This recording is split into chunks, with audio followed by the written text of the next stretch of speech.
Hi every one. ഇന്ന് നമ്മൾ പുതിയൊരു ചാപ്റ്റർ ആണ് എടുക്കുന്നത്. 8th സ്റ്റാൻഡേർഡിലെ ആദ്യത്തെ ചാപ്റ്റർ ആണ് life mysteries in little chambers എന്ന് പറയുന്ന ഒരു ചാപ്റ്റർ ആണ് നമ്മൾ ഇന്ന് ഈ ക്ലാസ്സിൽ എടുക്കുന്നത്. ഓക്കെ, അപ്പോൾ ഈ ഒരു ചാപ്റ്ററിൽ നമുക്ക് മെയിൻ ആയിട്ട് പഠിക്കാനുള്ളത് മൈക്രോസ്കോപ്പിന്റെ ഭാഗങ്ങള്, അതുപോലെ സെൽ തിയറി, അങ്ങനെ കുറെ കാര്യങ്ങൾ, സെല്ലിന്റെ ഭാഗങ്ങൾ എന്തൊക്കെയാണ്, അതിൻ്റെ ഉള്ളിലെ സെൽ ഓർഗനൽസ്, അങ്ങനെ കുറെ കാര്യങ്ങൾ പഠിക്കാനുണ്ട്. അപ്പൊ നമുക്ക് ഓരോരോ പോർഷൻ ആയിട്ട് നമുക്ക് എടുത്തു പോവാം. ഓക്കെ, അപ്പൊ നമ്മൾ ആദ്യം തന്നെ ഞാൻ ഇതിൽ കൊടുത്തിട്ടുണ്ട് മൈക്രോസ്കോപ്പിന്റെ ഭാഗങ്ങൾ എന്തൊക്കെയാണ് എന്നുള്ളത്. ഞാനിതവിടെ ഈ ഒരു പിക്ചറിൽ കൊടുത്തിട്ടുണ്ട്. അപ്പൊ നമുക്ക് എന്തൊക്കെയാണ് മൈക്രോസ്കോപ്പിലെ ഓരോ ഭാഗങ്ങൾ എന്ന് ആദ്യം നോക്കാം. ഓക്കെ,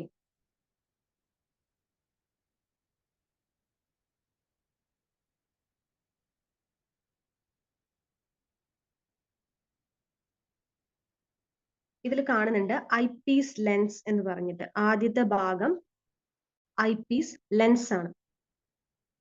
ഐ പീസ് ലെൻസ് എന്ന് പറയുന്നത് നമ്മൾ നോക്കുന്നത് അതിൽ കൂടെയാണ്, ഐ പീസ് ലെൻസിലൂടെയാണ് നമ്മൾ നോക്കുക.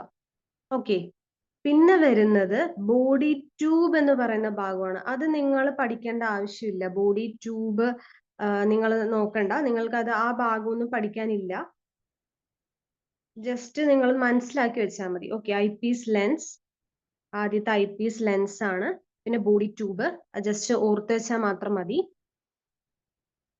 പിന്നെ ഒബ്ജക്റ്റീവ് ലെൻസ് താഴെ ഇവിടെ നമുക്ക് കാണുന്നതാണ്. ഇതാണ് ഒബ്ജക്റ്റീവ് ലെൻസ് എന്ന് പറയുന്നത്. Objective lens. ഓക്കെ, ഇത് ഐ പീസ് ലെൻസ് ആണ് ഇവിടെയുള്ളത്. ഇതാണ് ഒബ്ജക്റ്റീവ് ലെൻസ് എന്ന് പറയുന്നത്. അപ്പൊ രണ്ട് ലെൻസുകൾ ഉണ്ട്. ഒരു മൈക്രോസ്കോപ്പിന് രണ്ട് ലെൻസുകൾ ഉണ്ട് എന്ന് മനസ്സിലായി. ഒന്നാമത്തെ ഐ പീസ് ലെൻസും രണ്ടാമത്തെ ഏതാണ് ലെൻസ്? ഒബ്ജക്റ്റീവ് ലെൻസസും ആണ് ഉള്ളത്. മൂന്നെണ്ണം നമുക്ക് ഇവിടെ കാണാൻ പറ്റുന്നുണ്ട് അല്ലെ? ഒബ്ജക്റ്റീവ് ലെൻസ് മൂന്നെണ്ണം ഉണ്ട്. മൂന്നെണ്ണം നമുക്ക് അവിടെ കാണാൻ പറ്റുന്നുണ്ട്. പിന്നെ അതിന് താഴെയായിട്ട് ഇതാണ് സ്റ്റേജ് എന്ന് പറയുന്നത്. സ്റ്റേജ്. ഓക്കെ, ഇതാണ് സ്റ്റേജ്. നിങ്ങൾക്ക് കാണാം, സ്റ്റേജ് കാണാം. സ്റ്റേജ് എന്തിനാണ്? സ്റ്റേജ് എന്ന് പറയുന്നത് സ്ലൈഡ് ഫിക്സ് ചെയ്യാൻ വേണ്ടിയിട്ടാണ്. നമ്മൾ പ്രിപ്പയർ ചെയ്യുന്ന സ്ലൈഡ്, അതായത് ഇങ്ങനെ ഒരു ഗ്ലാസ് സ്ലൈഡിൽ നമ്മൾ ഒരു സെക്ഷൻ, നമ്മൾ എന്താണോ നമുക്ക് നോക്കേണ്ടത് അല്ലെങ്കിൽ എന്താണോ നമ്മൾ നിരീക്ഷിക്കാൻ വേണ്ടി എടുക്കുന്ന മെറ്റീരിയൽ, ഇപ്പൊ ഏതെങ്കിലും ക്രോസ് സെക്ഷൻ ആയിരിക്കും, അതായത് സ്റ്റെമ്മോ അല്ലെങ്കിൽ ലീഫോ അല്ലെങ്കിൽ എന്താണ് റൂട്ടിന്റെയോ സെക്ഷൻ നമ്മൾ എന്ത് ചെയ്യും? ഗ്ലാസ് സ്ലൈഡിൽ പ്രിപ്പയർ ചെയ്തിട്ട് നമ്മൾ ഗ്ലാസ് സ്ലൈഡിൽ വെക്കും. അതാണ് നമ്മൾ സ്റ്റേജിൽ വെക്കുന്നത്. ഓക്കെ, സ്റ്റേജിൽ എങ്ങനെ വെക്കും? വെറുതെ വെച്ച് കഴിഞ്ഞാൽ അത് വീഴില്ലേ? അപ്പൊ സ്റ്റേജിൽ ഫിക്സ് ചെയ്ത് വെക്കണം. അത് കൃത്യമായിട്ട് എന്ത് ചെയ്യണം? ഫിക്സ് ആയി നിൽക്കണം. അതിനു വേണ്ടി, അതിനെ ഹെൽപ്പ് ചെയ്യാൻ വേണ്ടിയിട്ട് ഇവിടെ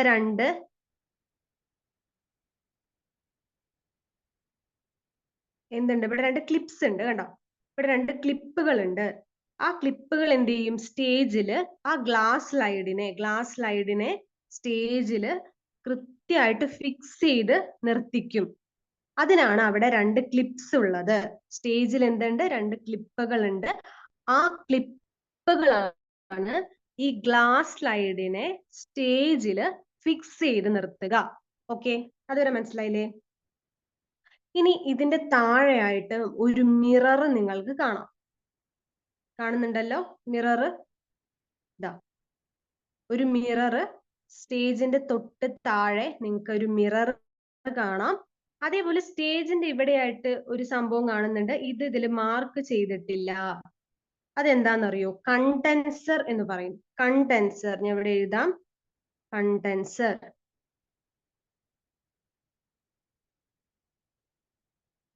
കണ്ടൻസർ എന്ന് പറയും. കണ്ടൻസർ ആണ് ഈ സ്റ്റേജിന്റെ തൊട്ട് താഴെയായിട്ട് കാണുന്നതാണ് കണ്ടൻസർ. പിന്നെ രണ്ട് നോബുകൾ ഉണ്ട്. നമുക്ക് രണ്ട് നോബുകൾ ഉണ്ട്.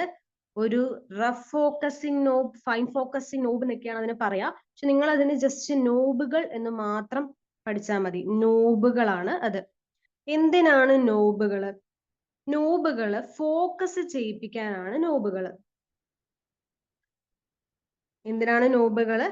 ഫോക്കസ് ചെയ്യാൻ. അതായത് ഐ പീസിലൂടെ നമ്മൾ ഒരു മെറ്റീരിയൽ അല്ലെങ്കിൽ ഏതൊരു വസ്തുവിനെയാണോ നിരീക്ഷിക്കുന്നത്, ഐ പീസിലൂടെ നമ്മൾ ഒരു വസ്തുവിനെ നിരീക്ഷിക്കുകയാണ്. സ്റ്റേജിൽ വെച്ചിട്ടുണ്ട്, ആ ക്ലിപ്പുകൾ ഇട്ടുകൊണ്ട് ആ ഒരു നിരീക്ഷിക്കേണ്ട വസ്തു എവിടെയുണ്ട്? ഗ്ലാസ് സ്ലൈഡില് ഉണ്ട്.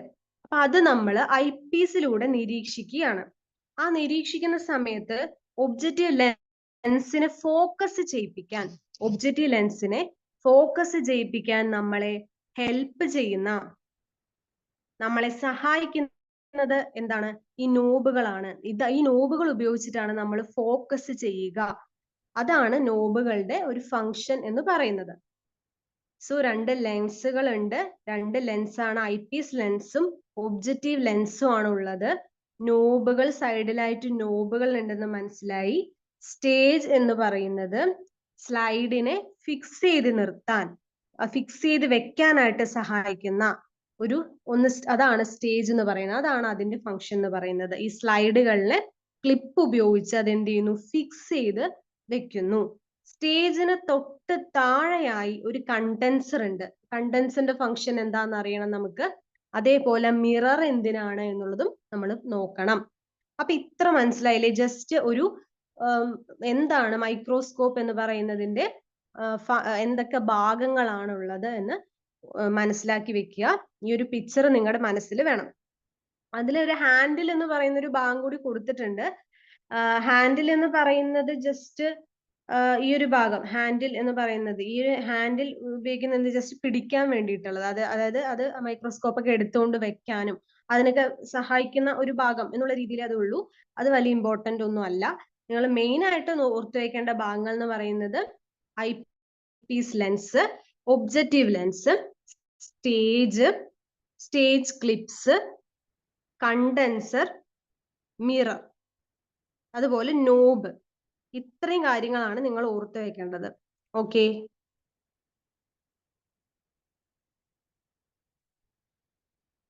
ഇനി മൈക്രോസ്കോപ്പിന്റെ ഫംഗ്ഷൻ എന്താണ്?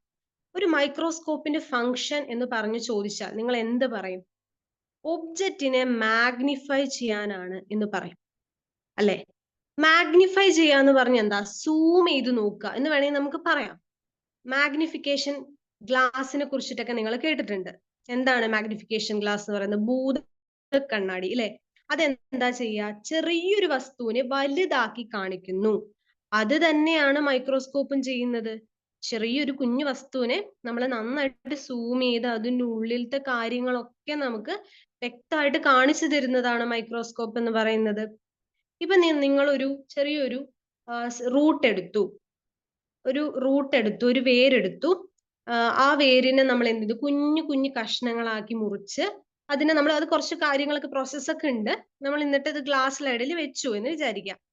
എന്നിട്ട് ആ ഗ്ലാസ് സ്ലൈഡിൽ നമ്മൾ ഗ്ലാസ് സ്ലൈഡ് എടുത്തിട്ട് നിങ്ങൾ മൈക്രോസ്കോപ്പിലൂടെ നിരീക്ഷിക്കുന്ന സമയത്ത് നോക്കുമ്പോൾ നിങ്ങൾക്ക് എന്ത് കാണാൻ പറ്റും?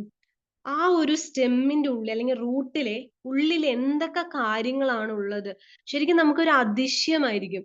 എത്ര സൂക്ഷ്മമായിട്ടുള്ള കാര്യങ്ങളാണ് ആ മൈക്രോസ്കോപ്പിലൂടെ വളരെ നല്ല വ്യക്തമായിട്ട് നമുക്ക് കാണാനായിട്ട് സാധിക്കും. അപ്പോൾ മാഗ്നിഫൈ ചെയ്യാൻ, സൂം ചെയ്ത് കാണിക്കാൻ എന്ന് നമുക്ക് വേണമെങ്കിൽ പറയാം. ഈ മാഗ്നിഫൈ എന്ന് പറയുന്ന ഒരു വാക്ക് നിങ്ങൾക്ക് ഓർമ്മ വരണം. So the function of the microscope is to magnify object. Okay, ആ മാഗ്നിഫിക്കേഷന് വേണ്ടി സഹായിക്കുന്ന എന്താണ്? ലെൻസസ് ആണ്. നമ്മൾ പറഞ്ഞു മൈക്രോസ്കോപ്പില് രണ്ട് ലെൻസുകൾ ഉണ്ട് എന്ന് നമ്മൾ പറഞ്ഞില്ലേ? ഏതൊക്കെയാണ്? ഐ പീസ് ലെൻസും അതേപോലെ ഒബ്ജക്റ്റീവ് ലെൻസും. രണ്ട് ലെൻസുകൾ ഉണ്ട് എന്ന് നമ്മൾ പറഞ്ഞു, അല്ലെ? ഐ പീസ് ലെൻസ് ഉണ്ട്, അതേപോലെ തന്നെ ഒബ്ജക്റ്റീവ് ലെൻസ് ഉണ്ട്. ഈ രണ്ട് ലെൻസ് കൂടിയാണ് മാഗ്നിഫിക്കേഷൻ, മൈക്രോസ്കോപ്പിന്റെ മാഗ്നിഫിക്കേഷന് സഹായിക്കുന്നത് ഒബ്ജക്റ്റീവ് ലെൻസും അതേപോലെ ഐ പീസ് ലെൻസുമാണ്. അപ്പൊ ഒരു ഫംഗ്ഷൻ, ഒരു മൈക്രോസ്കോപ്പിന്റെ ഫംഗ്ഷൻ എന്ന് പറയുന്നത് ഒബ്ജക്റ്റിനെ മാഗ്നിഫൈ ചെയ്യുക എന്നുള്ളതാണ്. ലെൻസസ് ആണ് അതിനു വേണ്ടി സഹായിക്കുന്നത് എന്ന് മനസ്സിലായി. ഒന്നിൽ കൂടുതൽ ലെൻസുകളുള്ള മൈക്രോസ്കോപ്പിന് എന്ത് പറയും? കോമ്പൗണ്ട് മൈക്രോസ്കോപ്പ് എന്ന് പറയും. ഒന്നിൽ കൂടുതൽ ലെൻസ് ഉണ്ടല്ലോ, ഒബ്ജക്റ്റീവ് ലെൻസും ഐപീസ് ലെൻസും ഉണ്ട് അല്ലെ? ഒരു ലെൻസ് മാത്രമല്ല, ഒന്നിൽ കൂടുതൽ ലെൻസുകൾ ഉണ്ട്. അപ്പൊ അതിന് പറയുന്ന പേരാണ് compound microscope. The microscope in which more than one lens is used are called compound microscope. Okay അല്ലെ? അപ്പൊ ഈ ഒരു 3 പോയിന്റ് നിങ്ങൾ ഓർത്ത് വെക്കണം. എന്താണ് മൈക്രോസ്കോപ്പിന്റെ ഫംഗ്ഷൻ എന്ന് പറയുന്നത്? അതിനു വേണ്ടി മാഗ്നിഫിക്കേഷന് വേണ്ടി ഹെൽപ്പ് ചെയ്യുന്നത് എന്താണ്? ലെൻസുകളാണ്. ഒന്നിൽ കൂടുതൽ ലെൻസുകളുള്ള മൈക്രോസ്കോപ്പിനെ പറയുന്ന പേരാണ് കോമ്പൗണ്ട് മൈക്രോസ്കോപ്പ് എന്ന് പറയുന്നത്. ഓക്കെ അല്ലേ? ഇനി നമുക്ക് അടുത്ത ഒരു ഭാഗത്തിലേക്ക് പോവാം.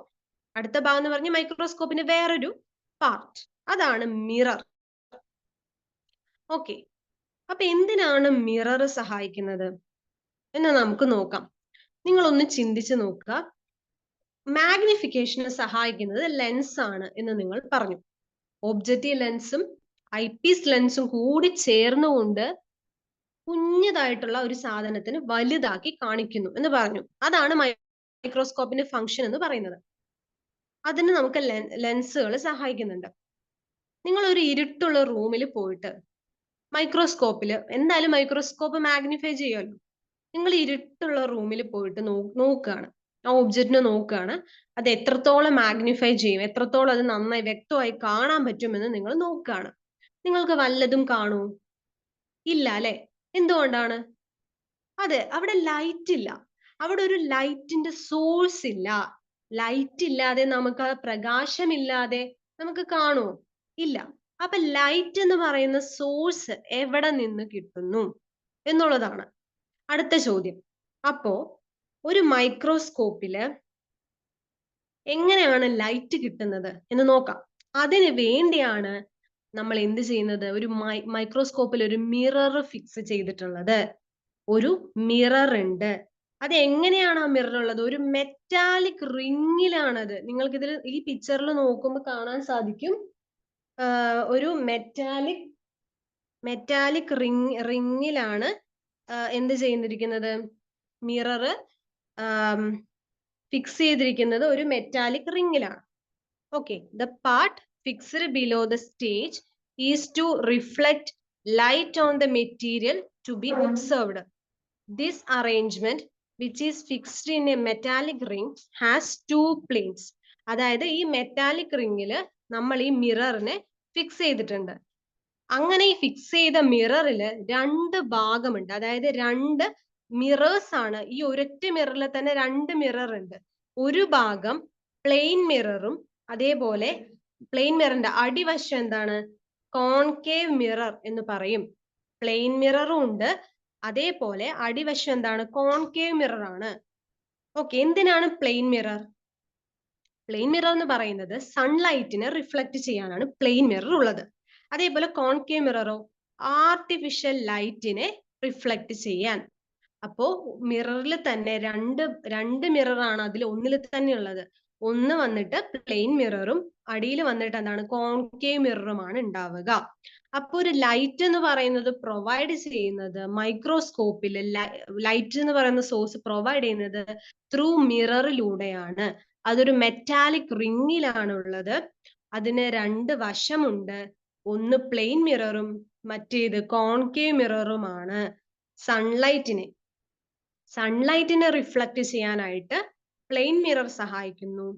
ആർട്ടിഫിഷ്യൽ ആയിട്ടുള്ള ഒരു ലൈറ്റിനെ റിഫ്ലക്ട് ചെയ്യാനായിട്ട് കോൺകേവ് മിറർ സഹായിക്കുന്നു.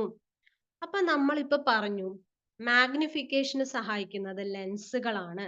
ഒബ്ജക്റ്റീവ് ലെൻസും അതേപോലെ ഐപീസ് ലെൻസും മാഗ്നിഫിക്കേഷൻ എന്ന് പറയുന്ന മൈക്രോസ്കോപ്പിന്റെ ഫംഗ്ഷൻ നിർവഹിക്കുന്നു എന്ന് പറഞ്ഞു. ലൈറ്റ് എന്ന് പറയുന്ന സോഴ്സ് പ്രൊവൈഡ് ചെയ്യുന്നത് എങ്ങനെയാണ്? മിററിലൂടെ എന്ത് ചെയ്യുന്നുണ്ട്? ലൈറ്റ് എന്ന് പറയുന്ന സോഴ്സ് അവിടെ പ്രൊവൈഡ് ചെയ്യുന്നു. അത് നമുക്ക് മനസ്സിലായി. ഈ രണ്ട് കാര്യങ്ങൾ മനസ്സിലായില്ലേ? ഇനി അടുത്തൊരു കാര്യം നമ്മൾ പഠിക്കാൻ പോവാണ്, കണ്ടൻസർ.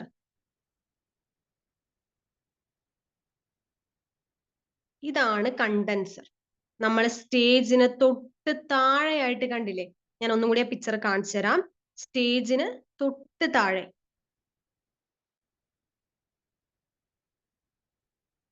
ഇതുണ്ടോ, സ്റ്റേജിന് തൊട്ട് താഴെയായിട്ട് കാണുന്നില്ലേ? ഇതാണ് കണ്ടൻസർ എന്ന് പറയുന്നത്. അപ്പൊ ആ കണ്ടൻസറിന്റെ ഫംഗ്ഷൻ എന്താണ് എന്നുള്ളതാണ് നമ്മൾ നോക്കാൻ പോകുന്നത്. മിററിന്റെ കണ്ടു, അതേപോലെ ലെൻസുകൾ, ഐപീസ് ലെൻസ്, ഒബ്ജക്റ്റീവ് ലെൻസിന്റെ പറഞ്ഞു, സ്റ്റേജ് നമ്മൾ ഓൾറെഡി പറഞ്ഞു കഴിഞ്ഞു, മിറർ പറഞ്ഞു, ഇനി നമ്മൾ കണ്ടൻസർ, നോബും പറഞ്ഞു. ഇനി നമ്മൾ കണ്ടൻസറിനെ കുറിച്ചിട്ട്, കണ്ടൻസർ എന്താണ് ചെയ്യുന്നത് എന്നുള്ളതാണ് നോക്കാൻ പോകുന്നത്. ഓക്കെ, ഇപ്പൊ നമ്മൾക്ക് കണ്ടൻസറിനെ കുറിച്ച് നോക്കാം. The lens in the condenser that is fixed on the lower side of the stage focus light on the material to be observed. നമ്മൾ ഒബ്സർവ് ചെയ്യാൻ വേണ്ടി എടുത്തിട്ടുള്ള, അതായത് ഗ്ലാസ് സ്ലൈഡില് നമ്മൾ ഒരു മെറ്റീരിയൽ നമ്മൾ എടുത്തിട്ടുണ്ട്. ആ മെറ്റീരിയല് നമുക്ക് ആ മെറ്റീരിയലിലേക്ക് ലൈറ്റിനെ ഫോക്കസ് ചെയ്യുന്നത്, ഫോക്കസ് ചെയ്യിപ്പിക്കുന്നത് ആരാണ്? കണ്ടൻസർ ആണ്. ലൈറ്റിനെ റിഫ്ലക്ട് ചെയ്യിപ്പിക്കുന്നത് മിറർ ആണ്. ലൈറ്റിനെ റിഫ്ലക്ട് ചെയ്യിപ്പിക്കുന്നത് മിറർ ആണെങ്കിൽ ലൈറ്റിനെ ഫോക്കസ് ചെയ്യിപ്പിക്കാൻ സഹായിക്കുന്നത് ആര് എന്ന് ചോദിച്ചാൽ നിങ്ങൾ എന്ത് പറയും? കണ്ടൻസർ എന്ന് പറയണം. ലൈറ്റിനെ ഫോക്കസ് ചെയ്യിപ്പിക്കാൻ സഹായിക്കുന്നത് കണ്ടൻസർ ആണ്. ലൈറ്റിനെ റിഫ്ലക്ട് ചെയ്യിപ്പിക്കുന്നത് മിറർ ആണ്. സോ ഫോക്കസ് ചെയ്യുന്നു. ഡയഫ്രം എന്ന് പറയുന്ന ഒരു ഭാഗമുണ്ട് കണ്ടൻസറിന്റെ. ഒപ്പം തന്നെ അതിന്റെ തന്നെ ഭാഗമാണ്, അതിന്റെ തന്നെ ഭാഗമായിട്ടുള്ള ഒന്നാണ്. അതായത് ഇതിൽ നിങ്ങൾക്ക് കാണാൻ പറ്റും, ദാ ഈ ഒരു പോർഷൻ ഇല്ലേ, അതാണ് ഡയഫ്രം എന്ന് പറയുന്നത്. കണ്ടൻസറിന്റെ ഒരു ഭാഗമാണ് ഡയഫ്രം. അത് ഹെൽപ്പ് ചെയ്യുന്നത് എന്താന്ന് വെച്ചാൽ എത്രത്തോളം ലൈറ്റ് കടക്കണം എന്ന് തീരുമാനിക്കുന്നത് ഡയഫ്രം ആണ്. നിങ്ങൾക്ക് അതിന്റെ ചിത്രം കാണിച്ചു തരാം. ഡയഫ്രത്തിന്റെ ചിത്രം കാണിച്ചു തരുമ്പോൾ നിങ്ങൾക്ക് മനസ്സിലാവും. അത് ഡയഫ്രം എന്ന് പറയുന്നത് കണ്ടൻസറിന്റെ ഒരു ഭാഗമാണ്. ഡയഫ്രം ആണ് തീരുമാനിക്കുക എത്രത്തോളം ലൈറ്റ് കടക്കണം എന്ന്. ഫോക്കസ് ചെയ്യിപ്പിക്കുന്നത് കണ്ടൻസർ ആണ്. കണ്ടൻസറിന്റെ തന്നെ ഒപ്പമുള്ളൊരു ഭാഗമാണ് ഡയഫ്രം. അതിൽ തന്നെ ഒപ്പമുള്ളൊരു ഭാഗമാണ് ഡയഫ്രം. ആ ഡയഫ്രം എന്ന് പറയുന്നത് എത്ര ലൈറ്റ് പ്രവേശിക്കണം ആ ഒരു സ്ലൈഡിലേക്ക്, എത്ര ലൈറ്റ് ആ ഒരു മെറ്റീരിയലിലേക്ക് കൊടുക്കണം എന്ന് തീരുമാനിക്കുന്നത് ഡയഫ്രം ആണ്. ഓക്കെ, ഡയഫ്രത്തിന്റെ ചിത്രം നിങ്ങൾ നോക്കുമ്പോൾ മനസ്സിലാവും. ഇത് കണ്ടോ ഡയഫ്രം. ഈ ഡയഫ്രത്തിൽ ഇതിൽ കാണുന്ന സമയത്ത് നിങ്ങൾക്ക് മനസ്സിലാവും ഇതിലൊരു ചെറിയൊരു ഹോളാണ് ഇതിൽ കാണുന്നത്, അല്ലെ? കുഞ്ഞു ഹോളാണ് കാണുന്നത്. ഇവിടെ ഒരു ചെറിയൊരു പോയിന്റർ പോലെ ഒരു സാധനം നിങ്ങൾക്ക് കാണാൻ പറ്റുന്നുണ്ട്. ഇതില് നമ്മൾ ജസ്റ്റ് ഇതിനെ ഒന്ന് വലിച്ചു കഴിഞ്ഞാൽ ഇവിടത്തെ ഈ കുഞ്ഞു ഹോൾ എന്താവും? കുറച്ചും കൂടി വലുതാവും. കുറച്ചും കൂടി വലിച്ചു കഴിഞ്ഞാൽ കുറച്ചുകൂടി വലുതാവും. അങ്ങനെ ഹോളിന്റെ വലിപ്പം കൂടും. ഹോളിന്റെ വലിപ്പം കൂടി എന്ത് സംഭവിക്കും? മിററിൽ നിന്നും ലൈറ്റ് റിഫ്ലക്ട് ചെയ്യുന്നു. അപ്പൊ മിറർ ആണിത്. ഈ മിററിൽ നിന്നും ലൈറ്റ് എന്ത് ചെയ്യുന്നുണ്ട്? റിഫ്ലക്ട് ചെയ്യുന്നുണ്ട്. ഇവിടെ സ്റ്റേജ് ഉണ്ട്. സ്റ്റേജിന് താഴെയാണ് കണ്ടൻസർ ഉള്ളത്. അങ്ങനെ മിററിൽ നിന്നും ലൈറ്റ് റിഫ്ലക്ട് ചെയ്ത് ചെറിയ ഹോൾ ആണെങ്കിൽ എന്ത് ചെയ്യും? സ്റ്റേജിലേക്ക് കുറച്ച് ലൈറ്റ് മാത്രമേ എത്തുള്ളൂ. പക്ഷെ വലിയ ഹോൾ ആണെങ്കിലോ? വലിയ ഹോൾ ആണെങ്കിൽ ഇതിന്റെ വലിപ്പം കൂടുതലാണെങ്കിൽ ഒരുപാട് ഇന്റൻസിറ്റിയിൽ തീവ്രത കൂടുതലായിരിക്കും. ലൈറ്റ് കടക്കുന്നതിന്റെ തീവ്രത എന്ന് പറയും. ഇന്റൻസിറ്റി എന്ന് ഉദ്ദേശിക്കുന്നത് തീവ്രത എന്നാണ്. ഇത് ലൈറ്റ് ഒരുപാട് എന്ത് ചെയ്യും? ആ മെറ്റീരിയലിലേക്ക് കടത്തിവിടും ഡയഫ്രം. ഓക്കെ, പക്ഷെ ഹോള് ചെറുതാണെങ്കിൽ കുറച്ച് മാത്രം ലൈറ്റ് കടത്തിവിടുള്ളൂ. അതാണ് ഡയഫ്രം എന്ന് പറയുന്നതിന്റെ ഫംഗ്ഷൻ. അപ്പൊ കണ്ടൻസറിന്റെ താഴെ തന്നെയുള്ള ഭാഗമാണ് ഡയഫ്രം. അത് regulate the intensity of light. Light എത്രത്തോളം കടത്തിവിടണം, എത്രത്തോളം തീവ്രതയിൽ കടത്തിവിടണം എന്ന് തീരുമാനിക്കുന്നത് കണ്ടൻസറിന്റെ ഒപ്പം തന്നെയുള്ള ഭാഗമായിട്ടുള്ള ഡയഫ്രം ആണ്.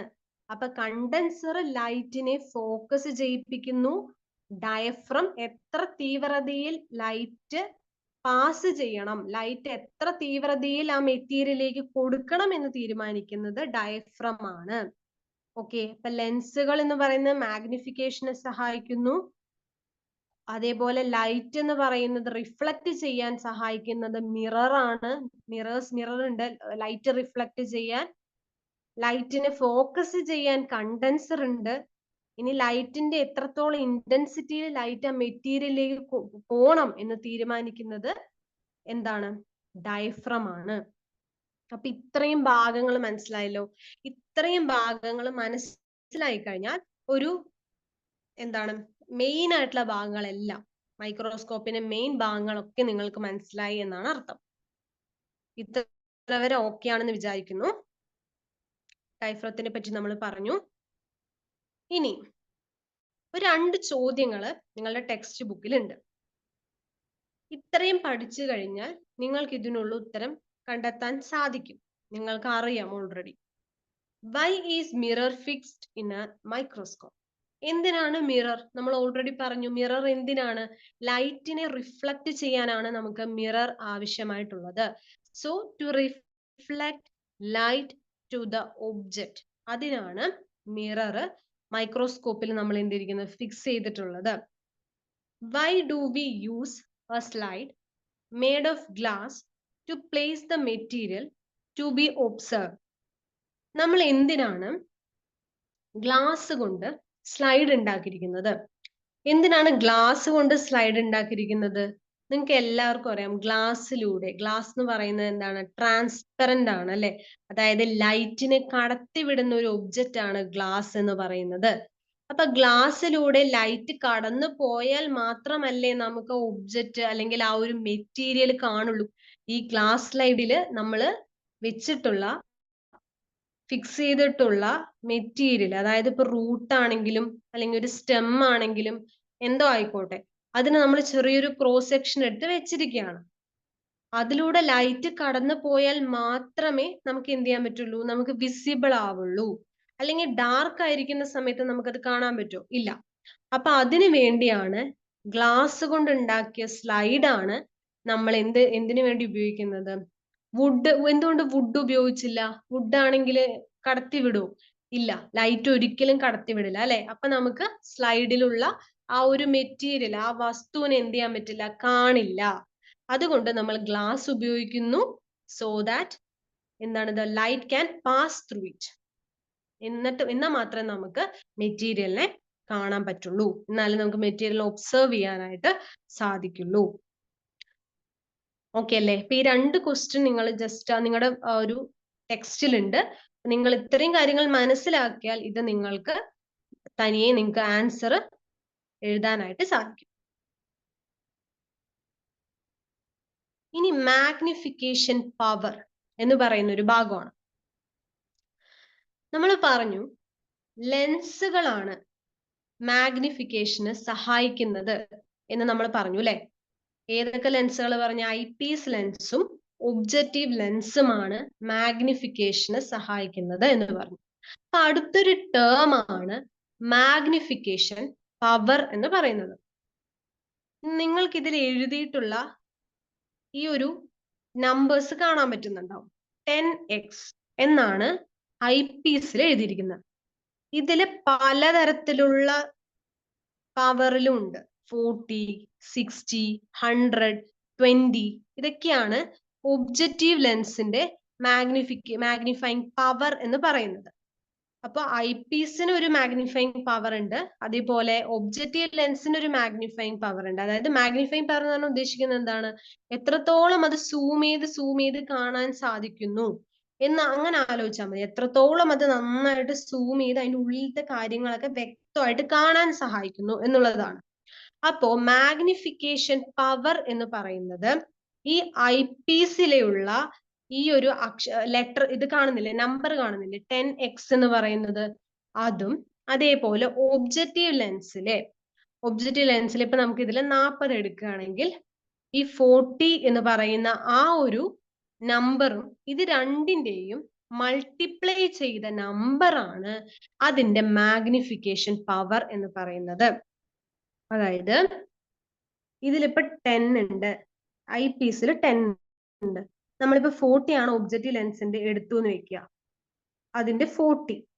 ഇത് രണ്ടിന്റെയും മൾട്ടിപ്ലിക്കേഷന്റെ ഇതിന്റെ രണ്ടിന്റെയും മൾട്ടിപ്ലിക്കേഷൻ എന്ന് പറയുമ്പോൾ 400 ടൈംസ് 400 ആണ് അവിടെ എന്ത് വരിക, മാഗ്നിഫിക്കേഷൻ പവർ എന്ന് പറയുന്നത് 400 ആയിരിക്കും വരിക. ഓക്കെ, അങ്ങനെയാണ് നമ്മൾ പറയുക. അതായത് മൾട്ടിപ്ലിക്കേഷൻ ആണ്, multiplication of magnifying power of objective lens and magnifying power of I Ps.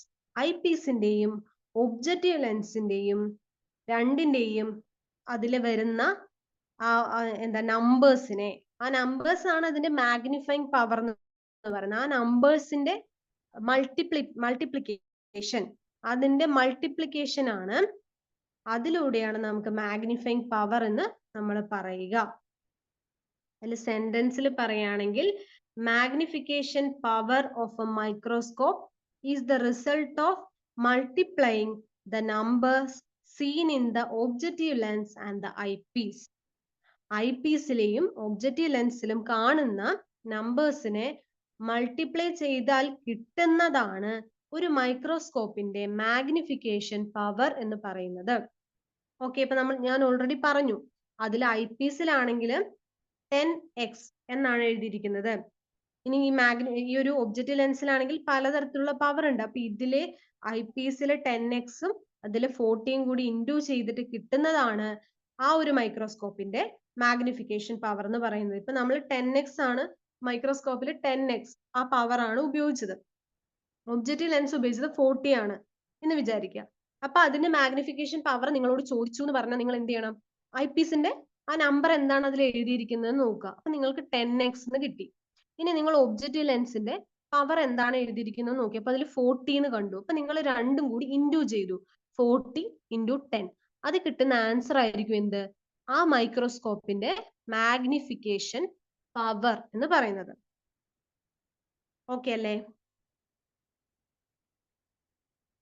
അപ്പൊ അതാണ് മാഗ്നിഫിക്കേഷൻ പവർ എന്ന് പറയുന്നത്. ഇനി നമുക്ക് പഠിക്കാനുള്ളത് ഒരു ഒബ്സർവേഷൻ മെറ്റീരിയലിന്റെ പ്രിപ്പറേഷൻ ആണ്. അതായത് നമ്മളിപ്പോ പറഞ്ഞു, നമ്മള് മൈക്രോസ്കോപ്പ് പഠിക്കുമ്പോൾ പറഞ്ഞത്, ഒരു മെറ്റീരിയൽ നമ്മൾ ഈ ഒരു സ്ലൈഡിൽ, ഗ്ലാസ് സ്ലൈഡിൽ വെച്ചിട്ടുണ്ട് എന്ന് പറഞ്ഞു. അപ്പൊ നിങ്ങൾക്ക് ജസ്റ്റ് നിങ്ങൾ വിചാരിക്കുന്നത് ചെറിയൊരു റൂട്ടിന്റെ കഷ്ണം എടുത്ത് വെച്ചിരിക്കുകയാണ് എന്നായിരിക്കും നിങ്ങൾ വിചാരിക്കുക. പക്ഷെ അതിനൊരു പ്രോസസ് ഉണ്ട്. മൈക്രോസ്കോപ്പില് നമ്മൾ ഒരു മെറ്റീരിയൽ വെക്കുന്ന സമയത്ത് നമ്മൾ ഒബ്സർവ് ചെയ്യാൻ വേണ്ടി എടുക്കുന്ന മെറ്റീരിയൽ, അതാണ് ഒബ്സർവേഷൻ മെറ്റീരിയൽ എന്ന് ഉദ്ദേശിക്കുന്നത്. എന്താണ്, നമ്മൾ നമ്മളത് നിരീക്ഷിക്കാൻ വേണ്ടി എടുക്കുന്ന വസ്തു ഏതാണോ അതാണ് ഒബ്സർവേഷൻ മെറ്റീരിയൽ എന്നുകൊണ്ട് ഉദ്ദേശിക്കുന്നത്. അപ്പൊ നമ്മൾ ഇവിടെ എടുക്കുന്നത് ഒരു പ്ലാന്റെയിൻ റൂട്ടാണ്. സോ വാഴയുടെ വാഴയുടെ വേരാണ് നമ്മൾ ഇവിടെ എടുക്കുന്നത്. അപ്പൊ വാഴന്റെ വേരിന് നമുക്ക് എങ്ങനെ പ്രിപ്പയർ ചെയ്യാം, ഒരു സ്ലൈഡില് വെക്കാൻ പാകത്തിന് നമ്മൾ എങ്ങനെ പ്രിപ്പയർ ചെയ്യും എന്നുള്ളത് നിങ്ങൾ പഠിക്കണം. ഓക്കെ, അപ്പൊ നമ്മൾ എങ്ങനെയാണ് ഒരു വാഴന്റെ വേരിനെ നമ്മൾ മൈക്രോസ്കോപ്പിൽ ഫിക്സ് ചെയ്യുക എന്നുള്ളത് നോക്കാം. ആദ്യം നമ്മൾ ഒരു പെട്രി ഡിഷ് എടുക്കണം. ഞാനിവിടെ കാണിച്ചിട്ടുണ്ട് പെട്രി ഡിഷ്. ഇതാണ് Petri dish. Okay, Petri dish കാണിച്ചിട്ടുണ്ട്. ഈ പെട്രി ഡിഷിനെ നമ്മൾ എന്ത് ചെയ്യും, കുറച്ച് വെള്ളം എടുക്കും ഈ പെട്രി ഡിഷിൽ. എന്നിട്ട് വെള്ളം എടുത്തിട്ട് അതിലേക്ക് ഈ ഒരു വാഴന്റെ വേരിനെ ഇടും. ഏറ്റവും നല്ലൊരു പോർഷൻ എടുക്കും, വാഴന്റെ വേരിൽ ഏറ്റവും നല്ല ഭാഗം എടുത്തിട്ട് അതിനെ എടുത്തിട്ട് എന്ത് ചെയ്യും, ഈ ഒരു പെട്രി ഡിഷിൽ വെള്ളമുണ്ട്, ആ വെള്ളത്തിൽ ഇടും. എന്തിനാണ് വെള്ളത്തിൽ ഇടുന്നത്? To prevent dehydration. അതായത് ഇത് ഡീഹൈഡ്രേറ്റ് ചെയ്ത് പോയാൽ, ഇതിന്റെ ജലാംശം നഷ്ടപ്പെട്ടാൽ, അതായത് റൂട്ടിലെ ജലാംശം നഷ്ടപ്പെട്ട് കഴിഞ്ഞാൽ പിന്നെ നമ്മൾ അതിനെ സെക്ഷനൊക്കെ എടുത്തിട്ട് മൈക്രോസ്കോപ്പിൽ നോക്കുമ്പോൾ അതിന്റെ കോശങ്ങളൊക്കെ നശിച്ചതായി പോയിട്ടുണ്ടാവും. നമുക്ക് നല്ലൊരു സെക്ഷൻ കിട്ടില്ല. അപ്പൊ നമുക്ക് ഡീഹൈഡ്രേഷൻ അത് തടയാൻ വേണ്ടിയിട്ട് എന്ത് ചെയ്യണം, ഈ ഒരു വാഴന്റെ വേരാണെങ്കിൽ അതിനെ പെട്രി ഡിഷിൽ കുറച്ച് വെള്ളം എടുത്തിട്ട് അതില് ഈ വേര് ഇട്ട് വെക്കണം. ഓക്കെ, അതാണ് ആദ്യത്തെ സ്റ്റെപ്പ് നിങ്ങൾ ചെയ്യേണ്ടത്. ഒരു വാഴന്റെ വേരെടുത്തു, പെട്രി ഡിഷിൽ കുറച്ച് വെള്ളം എടുത്തു, ആ വെള്ളത്തില് ഈ വാഴന്റെ വേരിന് ഇട്ട് വെച്ചു. ഫസ്റ്റ് സ്റ്റെപ്പ് കഴിഞ്ഞു. ഇനി ചെയ്യാനുള്ളത്, നമ്മൾ ആ വാഴന്റെ വേര് എന്നിട്ട് ആ വെള്ളത്തിന് പെട്രി ഡിഷിന്ന് ആ വെള്ളത്തിന് എടുക്കുക. എടുത്തതിന് ശേഷം നമ്മുടെ തമ്പിന്റെയും ഇൻഡെക്സ് ഫിംഗറിന്റെയും, തം ഫിംഗർ ആൻഡ് ഇൻഡെക്സ് ഫിംഗർ, നിങ്ങൾക്ക് അത് എന്താണെന്ന് അറിയില്ല, തം ഫിംഗർ ഇൻഡെക്സ് ഫിംഗർ നിങ്ങൾക്ക് അറിയാം. അതിന്റെ രണ്ടിന്റെയും നമുക്ക് ഇടയിലായിട്ട് ഈ വിരലുകൾക്കിടയിൽ എന്ത് ചെയ്യണം? ഈ വേരിനെ പിടിക്കണം. ഓക്കെ, വെർട്ടിക്കലി വേര് പിടിക്കുക. പിടിച്ചിട്ട് നൈസായിട്ട്, വളരെ സ്മൂത്ത് ആയിട്ട് എന്ത് ചെയ്യണം? ബ്ലേഡ് ഉപയോഗിച്ചുകൊണ്ട് കട്ട് ചെയ്യാം. വളരെ നൈസ് ആയിട്ടുള്ള സെക്ഷൻ ആയിരിക്കണം നമുക്ക് കിട്ടേണ്ടത്. വളരെ നേർത്ത സെക്ഷൻ കിട്ടണം. നൈസ് ആയിട്ടുള്ള സെക്ഷൻസ് നമ്മൾ എന്ത് ചെയ്യണം? മെല്ലെ ബ്ലേഡ് കൊണ്ട് സൂക്ഷിച്ച് എടുക്കണം. Take thin cross section of the material to be observed. അപ്പൊ രണ്ടാമത്തെ സ്റ്റെപ്പും കഴിഞ്ഞു. ആദ്യം നമ്മൾ കുറച്ച് പെട്രി ഡിഷിൽ വെള്ളം എടുത്തിട്ട് അതിൽ നമ്മൾ എന്ത് ചെയ്തു? റൂട്ടിനെ, വാഴന്റെ വേരിനെ എന്ത് ചെയ്തു? പെട്രി ഡിഷിൽ കുറച്ച് വെള്ളം എടുത്ത് അതിലിട്ടു, ടു പ്രിവെന്റ് ഡീഹൈഡ്രേഷൻ. അതിനുശേഷം നമ്മൾ അതിനെ സെക്ഷൻ ആക്കി, കുഞ്ഞു കുഞ്ഞു സെക്ഷൻ ആക്കി. എങ്ങനെ? ബ്ലേഡ് ഉപയോഗിച്ചുകൊണ്ട് അതിന് ചെറിയ ചെറിയ സെക്ഷൻസ് നമ്മൾ എടുത്തു. അതിനുശേഷം ഒരു വാച്ച് ഗ്ലാസ് എടുത്തു. ഇതാണ് വാച്ച് ഗ്ലാസ്. ഓക്കെ, വാച്ച് ഗ്ലാസ്സിൽ നമ്മൾ എന്ത് ചെയ്യുക? കുറച്ച് വെള്ളം എടുക്കുക. കുറച്ച് വെള്ളം എടുത്തിട്ട് ബ്രഷ് ഉപയോഗിച്ചുകൊണ്ട് നമ്മൾ ഉണ്ടാക്കിയ സെക്ഷൻസ് ഇല്ലേ, അത് ബ്രഷ് ഉപയോഗിച്ചുകൊണ്ട് മെല്ലെ ആ സെക്ഷൻസ് എടുക്കുക. എന്നിട്ട് ഈ വാച്ച് ഗ്ലാസ്സിൽ കുറച്ച് വെള്ളം ഒഴിച്ചിട്ടുണ്ടല്ലോ, ആ വെള്ളത്തിലേക്ക് ആ സെക്ഷൻസ് എന്ത് ചെയ്യുക? ആ ബ്രഷ് ഉപയോഗിച്ചുകൊണ്ട് വാച്ച് ഗ്ലാസ്സിലേക്ക് ഇടുക. മൂന്നാമത്തെ സ്റ്റെപ്പും കംപ്ലീറ്റ് ആയി. അതിനുശേഷം ഏറ്റവും തിന്നായിട്ടുള്ള സെക്ഷൻ നമ്മൾ എടുത്തിട്ട്, വാച്ച് ഗ്ലാസ്സിലെ വെള്ളത്തിൽ നമ്മൾ നല്ല സെക്ഷൻസ് ഒക്കെ ഇട്ട് വെച്ചിട്ടുണ്ട്, അതിൽ തന്നെ ഏറ്റവും ബെസ്റ്റ് ആയിട്ടുള്ള സെക്ഷൻ നിങ്ങൾ സെലക്ട് ചെയ്യണം. നിങ്ങൾ കാണുമ്പോൾ മനസ്സിലാവും ഏറ്റവും കുഞ്ഞു സെക്ഷൻ, ഏറ്റവും നല്ല തിന്നായിട്ടുള്ള ക്രോസ് സെക്ഷൻ ഏതാണ് എന്ന് അതിൽ നിന്ന് വാച്ച് ഗ്ലാസ്സിൽ നിന്ന് നോക്കി നിങ്ങൾ കണ്ടെത്തിയിട്ട് അതിനെന്ത് ചെയ്യണം? വേറൊരു വാച്ച് ഗ്ലാസ് ഉണ്ട്. ആ വാച്ച് ഗ്ലാസ്സിൽ സ്റ്റെയിൻ ഉണ്ടാവും. സ്റ്റെയിൻ എന്ന് പറഞ്ഞ എന്തിന്? കളർ ചെയ്യാൻ, ഇതിന് കളർ കൊടുക്കാൻ വേണ്ടിയിട്ട്, നമ്മൾ ഉണ്ടാക്കിയ സെക്ഷന് കളർ നൽകാൻ. എന്നാൽ മാത്രമേ നമ്മൾ മൈക്രോസ്കോപ്പിലൂടെ നോക്കുമ്പോൾ അതിലുള്ള സെല്ലുകളൊക്കെ ഉണ്ടല്ലോ, അതൊക്കെ നല്ല വ്യക്തമായിട്ട് ക്ലിയർ ആയിട്ട് നമുക്ക് കാണണ്ടേ. അതിനു വേണ്ടിയിട്ടാണ് നമ്മൾ സ്റ്റെയിനിങ് എന്ന് പറയുന്ന പ്രോസസ്സ് നടത്തുന്നത്. സ്റ്റെയിൻ ചെയ്യുന്നത് അതിനാണ്, അതായത് ചായം കൊടുക്കുക എന്ന് പറയും. അതായത് അതിന് നിറം കൊടുക്കുകയാണ് ചെയ്യുന്നത് നമ്മൾ. ഓക്കെ, അപ്പൊ സ്റ്റെയിൻ, ഇവിടെ ഉപയോഗിക്കുന്ന സ്റ്റെയിൻ ആണ് സാഫ്രനിൻ എന്ന് പറയുന്ന സ്റ്റെയിൻ. നിങ്ങൾക്ക് ഇതിൽ കാണാം, സാഫ്രനിൻ സൊല്യൂഷൻ ആണ്. കണ്ടോ, ഈ സാഫ്രനിൻ സൊല്യൂഷൻ കണ്ട ഒരു റെഡ് കളറാണ്, നല്ല ചുവന്ന കളറാണ്. അത് നമ്മൾ ഇതേപോലൊരു വാച്ച് ഗ്ലാസ്സിൽ എന്ത് ചെയ്യണം? ഇതേപോലൊരു വാച്ച് ഗ്ലാസ്സിൽ നമ്മൾ സാഫ്രനിൻ എന്ന് പറയുന്ന ഈ സൊല്യൂഷൻ കുറച്ചെടുത്ത് വെച്ചിട്ടുണ്ടാവും. സോ നമ്മൾ ഓൾറെഡി വേറൊരു വാച്ച് ഗ്ലാസ്സിൽ വെള്ളത്തിൽ എന്ത് ചെയ്തിട്ടുണ്ട്? കുഞ്ഞു കുഞ്ഞു സെക്ഷൻസ് അല്ലെ എടുത്തെടുത്ത് നമ്മൾ കുറെ റൂട്ടിന്റെ കുറെ സെക്ഷൻസ് ഇട്ട് വെച്ചിട്ടുണ്ട്. അതിൽ ഏറ്റവും നല്ല സെക്ഷൻ നമ്മൾ നോക്കിയെടുത്ത് ബ്രഷ് ഉപയോഗിച്ച് എടുത്തിട്ട് അത് മറ്റൊരു വാച്ച് ഗ്ലാസ്സിൽ, സ്റ്റെയിൻ ഉള്ള മറ്റൊരു വാച്ച് ഗ്ലാസ്സിലേക്ക്, ആ സ്റ്റെയിനിലേക്ക് ഇത് എന്ത് ചെയ്തു? ഈ സെക്ഷനെ ഇട്ടു. എന്തിനാണ് സെക്ഷൻ ആ സ്റ്റെയിനിലേക്ക് ഇട്ടത്? കളർ അല്ലെ, അതിന് കുറച്ച് കളർ നൽകാൻ. എന്നാൽ മാത്രമേ സെല്ലുകൾ നമ്മൾ മൈക്രോസ്കോപ്പിലൂടെ നോക്കുമ്പോൾ വൃത്തിയായിട്ട് കാണുകയുള്ളൂ. അതിനാണ് നമ്മൾ സ്റ്റെയിൻ ചെയ്തത്. സോ സ്റ്റെയിൻ ചെയ്തു. സ്റ്റെയിൻ ചെയ്ത് കഴിഞ്ഞാൽ അടുത്ത എന്താ ചെയ്യാം? സ്റ്റെയിൻ ചെയ്ത് കഴിഞ്ഞാൽ അടുത്ത ജോലി എന്ന് പറയുന്നത്, നമ്മൾ സ്ലൈഡ് എടുത്തു. ഓക്കെ, സ്ലൈഡ് എടുത്തിട്ട് അതില് 1-2 തുള്ളി ഗ്ലിസറിനോ അല്ലെങ്കിൽ ഒരു തുള്ളി വെള്ളമോ ഒഴിച്ചാൽ മതി. ഒരു ഡ്രോപ്പ് വെള്ളം അല്ലെങ്കിൽ ഒരു ഡ്രോപ്പ് ഗ്ലിസറിൻ എന്ന് പറയുന്നത് ഒഴിച്ചു കൊടുക്കുക. ഗ്ലാസ് സ്ലൈഡിൽ ഒഴിക്കുക. എന്തിനാന്ന് വെച്ചാൽ ഈ ഒരു സ്ലൈഡിൽ നമ്മൾ ഉണ്ടാക്കി വെച്ചിട്ടുള്ള മെറ്റീരിയൽ വെക്കുമല്ലോ, അപ്പൊ അത് വീണ്ടും അതിന് ഡീഹൈഡ്രേഷൻ അല്ലെങ്കിൽ അതിന് ഡ്രൈ ആവാതിരിക്കാൻ വേണ്ടിയിട്ടാണ്. നമ്മൾ ആദ്യം ചെയ്തില്ലേ, പെട്രി ഡിഷിൽ കുറച്ച് വെള്ളം എടുത്തിട്ട് ഈ റൂട്ട് ഇട്ട് വെച്ചല്ലോ, അത് ഡീഹൈഡ്രേഷൻ തടയാൻ വേണ്ടിയിട്ടാണ്. നമ്മൾ പറഞ്ഞു എന്റെ കോശങ്ങളൊക്കെ നശിച്ചു പോവാതെയൊക്കെ ഇരിക്കാൻ വേണ്ടിയിട്ടാണ്. അതേപോലെ നമ്മൾ ഉണ്ടാക്കി കഴിഞ്ഞ് സെക്ഷൻ എടുത്ത റൂട്ടിന്റെ ഭാഗം നശിച്ചു പോവാതിരിക്കാനായിട്ട് ഒരു തുള്ളി വെള്ളമോ അല്ലെങ്കിൽ ഗ്ലിസറിനോ നമ്മൾ ഗ്ലാസ് സ്ലൈഡിലേക്ക് ആക്കിയതിന് ശേഷം എന്ത് ചെയ്യും? അടുത്ത പ്രോസസ്സ് എന്ന് പറയുന്നത് ഈ സ്റ്റെയിൻ ചെയ്ത് വെച്ചിട്ടുണ്ടല്ലോ, നമ്മൾ ഓൾറെഡി സാഫ്രനിൻ സ്റ്റെയിനിൽ ഇട്ട് വെച്ച സെക്ഷൻ ഇല്ലേ, അത് ഒരുപാട് നേരം നമ്മൾ ഇട്ട് വെച്ച് കഴിഞ്ഞാൽ നന്നായി കളർ പിടിക്കും. ഓക്കെ, അപ്പൊ അത് അത്ര കളർ വരണ്ട.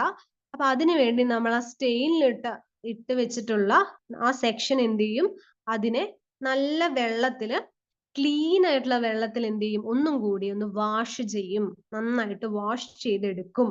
വാഷ് ചെയ്ത് കഴിഞ്ഞിട്ട് അതിനെ നമ്മൾ ഒരു തുള്ളി ഗ്ലിസറിനോ അല്ലെങ്കിൽ ഒരു തുള്ളി വെള്ളമോ ഒറ്റിച്ചിട്ടുണ്ടായിരുന്നില്ലേ ഒരു ഗ്ലാസ് സ്ലൈഡില്, ആ ഗ്ലാസ് സ്ലൈഡില് നമ്മൾ ഈ കഴുകി വെച്ചിട്ടുള്ള സ്റ്റെയിനഡ് ആയിട്ടുള്ള ഈ ഒരു ക്രോസ് സെക്ഷൻ എന്ത് ചെയ്യും? ഈ സെക്ഷനെ ആ ഗ്ലിസറിനിലോ അല്ലെങ്കിൽ ഒരു ഡ്രോപ്പ് വെള്ളമോ ഒഴിച്ചിട്ടുള്ള ആ ഗ്ലാസ് സ്ലൈഡിലേക്ക് വെക്കും.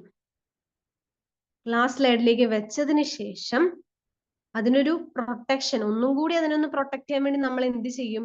അതിനൊരു കവർ ഗ്ലാസ് വെക്കും. ഇതിൽ നിങ്ങൾക്ക് കാണാൻ പറ്റുന്നില്ലേ? ഒരു കവർ ഗ്ലാസ് എന്ന് പറയുന്ന ഒരു സർക്കുലർ ആയിട്ട് ഒരു ഗ്ലാസ് സ്ലൈഡില് ഒരു റൗണ്ട് ഷേപ്പിൽ നിങ്ങൾക്ക് കാണാൻ പറ്റുന്നില്ലേ? അതാണ് കവർ ഗ്ലാസ് എന്ന് പറയുന്നത്. അങ്ങനെ നമ്മൾ എന്ത് ചെയ്യും? ഒരു കവർ ഗ്ലാസ് ഒരു നീഡിലിന്റെ സഹായത്തോടു കൂടി, ഒരു സൂചിയുടെ സഹായത്തോടു കൂടി കവർ ഗ്ലാസ് ആ സ്ലൈഡിന്റെ മേലെ നമ്മൾ ഇടും. അപ്പൊ ലാസ്റ്റ് ഉണ്ടാവുന്ന സ്ലൈഡ് ഇങ്ങനെയായിരിക്കും. കവർ ഗ്ലാസ് ഇട്ട് കണ്ടോ, സ്റ്റെയിനഡ് ആയിട്ടുള്ള സ്റ്റെയിനഡ് ആയിരിക്കും. ആ ഒരു ക്രോസ് സെക്ഷൻ എന്ന് പറയുന്നത് അതിന്റെ കളർ റെഡ് ആയിരിക്കും. ഒരു പിങ്ക് റെഡ് കളർ ആയിരിക്കും അതിനുണ്ടാവുക. അതിന് മേലെയാണ് നമ്മൾ ഈ കവർ ഗ്ലാസ് പ്ലേസ് ചെയ്യുക. പിന്നെ ഈ കവർ ഗ്ലാസ് പ്ലേസ് ചെയ്ത് കഴിയുമ്പോൾ അതിന്റെ സൈഡിലൊക്കെ ആയിട്ട് എക്സസ് ആയിട്ട് ചിലപ്പോൾ വെള്ളമോ അല്ലെങ്കിൽ എന്താണ് കുറച്ച് ഗ്ലിസറിനോ ഒക്കെ കവർ ഗ്ലാസ്സിന് പുറത്തേക്കായിട്ട് വന്ന് നിൽക്കുന്നുണ്ടാവും.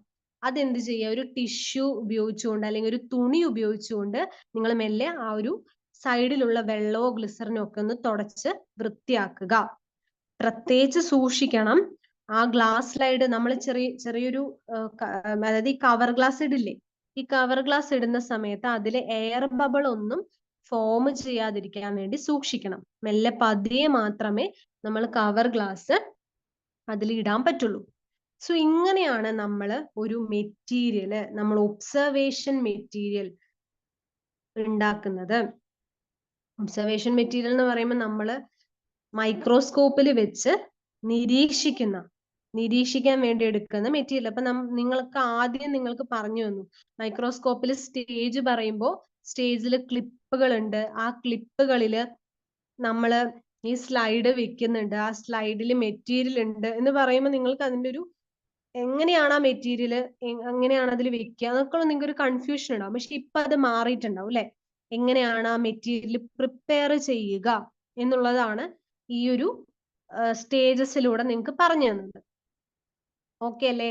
ഒന്നും കൂടി പറയാം. ഈ മെറ്റീരിയൽ നമ്മൾ ആദ്യം വാഴന്റെ വേരിനെ എന്ത് ചെയ്തു? ഒരു പെട്രി ഡിഷില് വെള്ളം എടുത്തിട്ടുള്ള ഒരു പെട്രി ഡിഷിൽ നമ്മൾ കുറച്ച് വെള്ളം എടുത്തു. അതിലേക്ക് നമ്മൾ എന്ത് ചെയ്തു? ഈ വാഴന്റെ വേരിനെ അതിലേക്ക് ഇട്ടു ടു പ്രിവെന്റ് ഡീഹൈഡ്രേഷൻ. അതിനുശേഷം ചെറിയ ചെറിയ സെക്ഷൻ ആയിട്ട് നമ്മൾ ഈ വാഴന്റെ വേരിന് കുഞ്ഞു കുഞ്ഞു സെക്ഷൻ ആക്കി എടുത്തു. ശേഷം നമ്മൾ ഒരു ബ്രഷ് ഉപയോഗിച്ചുകൊണ്ട് അതിനെ എവിടേക്ക് എടുത്തിട്ടു? ഒരു വാച്ച് ഗ്ലാസ്സിൽ കുറച്ച് വെള്ളം എടുത്തിട്ട് ആ വാച്ച് ഗ്ലാസ്സിലേക്ക് ഇത് മാറ്റി. അതിനുശേഷം വേറൊരു വാച്ച് ഗ്ലാസ്സിൽ കുറച്ച് സാഫ്രനിൻ സ്റ്റെയിന്, അതായത് സാഫ്രനിൻ എന്ന് പറയുന്ന ഒരു റെഡ് കളർ സ്റ്റെയിനിലേക്ക് ഏറ്റവും നല്ല സെക്ഷൻ നോക്കി വാച്ച് ഗ്ലാസ്സിൽ നിന്ന് എടുത്ത് സ്റ്റെയിൻ ഉള്ള വാച്ച് ഗ്ലാസ്സിലേക്ക് എന്ത് ചെയ്തു? ഈ സെക്ഷൻ മാറ്റി. അതിനുശേഷം എന്താ ചെയ്തത്? വേറൊരു നമ്മൾ ഗ്ലാസ് സ്ലൈഡ് എടുത്തു. അതിൽ ഒരു തുള്ളി ഗ്ലിസറിനോ അല്ലെങ്കിൽ ഒരു തുള്ളി വെള്ളമോ വെച്ചു. നമ്മൾ സ്റ്റെയിൻ ഇട്ട് വെച്ചിട്ടുള്ള, അതായത് സ്റ്റെയിൻ ചെയ്തിട്ടുള്ള ക്രോസ് സെക്ഷൻ എടുത്ത് നല്ല വെള്ളത്തില് എന്ത് ചെയ്തു, ഈ ഒരു വാച്ച് ഗ്ലാസ്സിൽ വെള്ളം ഉണ്ടല്ലോ അതിൽ തന്നെ നമ്മൾ നന്നായിട്ട് കഴുകി ശേഷം ഈ ഒരു ഗ്ലാസ് സ്ലൈഡിൽ നമ്മൾ ആ സെക്ഷനെ വെച്ചു. അതിനുശേഷം അതിന് മേലെ നീഡിൽ ഉപയോഗിച്ചുകൊണ്ട് ഒരു കവർ ഗ്ലാസ് വെച്ചു. കവർ ഗ്ലാസ് വെച്ചതിന് ശേഷം എയർ ബബിൾ ഒന്നും ഇല്ലാതെ നോക്കി വളരെ സൂക്ഷിച്ച് കവർ ഗ്ലാസ് വെച്ചു. കവർ ഗ്ലാസ് വെച്ചതിന് ശേഷം അതിന് ചുറ്റുമുള്ള ഗ്ലിസറിനോ അല്ലെങ്കിൽ എക്സസ് ആയിട്ട് വന്ന വെള്ളമൊക്കെ എന്ത് ചെയ്തു, കവർ ഗ്ലാസ്സിന് ചുറ്റും പതിയെ തുണിയോ ടിഷ്യൂ പേപ്പറോ ഉപയോഗിച്ചുകൊണ്ട് തുടച്ചു മാറ്റി. ഓക്കെ, ഇതാണ് ഒരു ഒബ്സർവേഷൻ മെറ്റീരിയൽ പ്രിപ്പയർ ചെയ്യുന്നതിന്റെ സ്റ്റേജ് എന്ന് പറയുന്നത്. ഓക്കെ അല്ലേ? അപ്പൊ ഇത് മനസ്സിലായിട്ടുണ്ടാവും എന്ന് വിചാരിക്കുന്നു.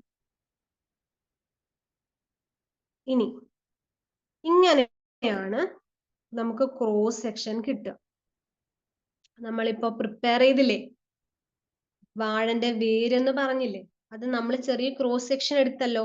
മൈക്രോസ്കോപ്പിലൂടെ നോക്കുമ്പോ നമുക്ക് ഇങ്ങനെ ഒരു ചിത്രമായിരിക്കും കിട്ടുക. ഈ ചിത്രം, ഇതിന്റെ ഭാഗങ്ങൾ, ഇതൊന്നും നിങ്ങൾ ഇപ്പൊ പഠിക്കണ്ട, നിങ്ങൾക്ക് വലിയ ക്ലാസ്സുകളിലൊക്കെ നിങ്ങൾക്ക് പഠിക്കാനുണ്ട്. +1 നിങ്ങൾ പഠിക്കും, +2 നിങ്ങൾ പഠിക്കും. അപ്പൊ ജസ്റ്റ് ആ ചിത്രം മാത്രം ഒന്ന് കണ്ടാൽ മതി, വേറൊന്നും വേണ്ട. നിങ്ങൾ ആ മൈക്രോസ്കോപ്പിന്റെ ഭാഗങ്ങൾ, അതുപോലെ അതിന്റെ ഫങ്ഷൻസ് എന്താണ്, അതുപോലെ ഈ ഒബ്സർവേഷൻ മെറ്റീരിയൽ എങ്ങനെയാണ് പ്രിപ്പയർ ചെയ്യുക, ഒബ്സർവേഷൻ മെറ്റീരിയൽ പ്രിപ്പയർ ചെയ്യുന്ന മാത്രം പഠിച്ചാൽ മതി.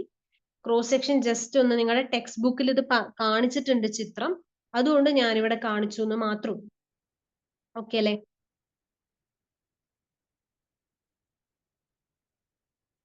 ഇനി ഡിസ്കവറി ഓഫ് സെൽ, അതായത് കോശം ആദ്യമായിട്ട് കോശത്തെ കണ്ടെത്തിയത് ആരാണ്, അല്ലെങ്കിൽ സെല്ലിനെ ആദ്യമായി കണ്ടെത്തിയ ശാസ്ത്രജ്ഞൻ ആരാണ് എന്ന് ചോദിച്ചാൽ നിങ്ങൾ പറയണം റോബർട്ട് ഹൂക്ക് ആണ്. റോബർട്ട് ഹൂക്ക് ആണ് ആദ്യമായി സെല്ലിനെ കണ്ടെത്തിയത്. അദ്ദേഹം സിമ്പിൾ മൈക്രോസ്കോപ്പ് എന്ന് പറയുന്നത്, അതായത് അന്ന് കോമ്പൗണ്ട് മൈക്രോസ്കോപ്പ് ഒന്നും ഇല്ല, അഡ്വാൻസ്ഡ് ആയിട്ട്, ഇപ്പോഴൊക്കെ ആണല്ലോ കോമ്പൗണ്ട് മൈക്രോസ്കോപ്പ് ഒക്കെ വന്നത്. അന്നത്തെ മൈക്രോസ്കോപ്പ് നിങ്ങൾക്ക് കാണിച്ചു തരാം. ഇതായിരുന്നു അന്നത്തെ മൈക്രോസ്കോപ്പ്. കണ്ടോ, നല്ല ഭംഗിയുണ്ടല്ലേ കാണാൻ. ഇതായിരുന്നു അന്നത്തെ മൈക്രോസ്കോപ്പ്. ഈ മൈക്രോസ്കോപ്പ് ഉപയോഗിച്ചിട്ടാണ് റോബർട്ട് ഹൂക്ക് സെല്ലിനെ കണ്ടെത്തിയത്. അതും എവിടെന്നാ കണ്ടെത്തിയെന്ന് അറിയോ? കോർക്ക് എന്ന് പറയുന്നത് നിങ്ങൾ കേട്ടിട്ടുണ്ടോ? കോർക്ക്, ഇങ്ങനെ കുപ്പികളിലൊക്കെ നമ്മൾ ഇങ്ങനെ അടപ്പായിട്ട് ഉപയോഗിക്കും. കുപ്പികളില് നമ്മൾ അടപ്പായിട്ട് ഉപയോഗിക്കുന്ന കോർക്കില്ലേ, അതാണ്. ഈ കോർക്കിൽ നിന്നാണ് റോബർട്ട് ഹൂക്ക് ഇത് നിരീക്ഷിച്ചപ്പോ, ഇത് മൈക്രോസ്കോപ്പിലൂടെ കോർക്കിനെ നിരീക്ഷിച്ചപ്പോഴാണ് റോബർട്ട് ഹൂക്ക് കുറെ ചേംബറുകൾ കണ്ടു. കണ്ടോ, ഈ ചിത്രത്തിൽ നിങ്ങൾക്ക് കാണാം, കുറെ ചേംബേഴ്സ് കണ്ടു. ഓക്കെ, കുറെ ഹോളുകൾ കണ്ടു. കോർക്കിനെ സിമ്പിൾ മൈക്രോസ്കോപ്പിലൂടെ, ഇപ്പൊ ഞാൻ കാണിച്ചു തന്ന മൈക്രോസ്കോപ്പിലൂടെ നിരീക്ഷിച്ചപ്പോ, ഞാനിപ്പോ കാണിച്ചു തന്നല്ലോ മൈക്രോസ്കോപ്പ്, ആ മൈക്രോസ്കോപ്പിലൂടെ റോബർട്ട് ഹൂക്ക് നിരീക്ഷിച്ചപ്പോ ചെറിയ ചെറിയ ചേംബേഴ്സ് കണ്ടു. ആ ചേംബേഴ്സിനെയാണ് റോബർട്ട് ഹൂക്ക് വിളിച്ചത് സെൽ എന്ന്. ആ ചെറിയ ചെറിയ ചേംബറുകളെ, ചെറിയ ചെറിയ അറകളെ റോബർട്ട് ഹൂക്ക് വിളിച്ച പേരാണ് സെൽ എന്ന്. അദ്ദേഹം കോർക്കിനെ നിരീക്ഷിച്ചപ്പോൾ ത്രൂ സിമ്പിൾ മൈക്രോസ്കോപ്പ്, സിമ്പിൾ മൈക്രോസ്കോപ്പിലൂടെ റോബർട്ട് ഹൂക്ക് എന്ത് ചെയ്തു, നിരീക്ഷിച്ചു. എന്തിനെ നിരീക്ഷിച്ചു? കോർക്കിനെ നിരീക്ഷിച്ചു. അപ്പൊ അദ്ദേഹം കണ്ടതാണ് ചെറിയ ചെറിയ ചേംബറുകൾ, കുഞ്ഞു കുഞ്ഞ് അറകൾ കണ്ടു. ആ അറകളിനെ വിളിച്ച പേരാണ് സെൽ എന്ന് പറയുന്നത്.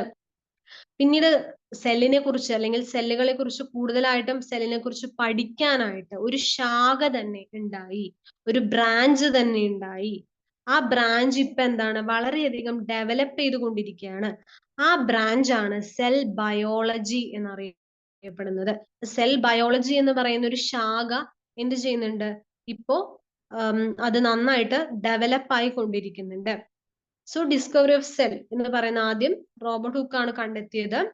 കോർക്ക് എന്ന് പറയുന്നത് സിമ്പിൾ മൈക്രോസ്കോപ്പിലൂടെ നിരീക്ഷിച്ചപ്പോ ചെറിയ ചെറിയ ചേംബേഴ്സ് കണ്ടു. ആ ചേംബേഴ്സിനെയാണ് സെൽ എന്ന് അദ്ദേഹം വിളിച്ചത്.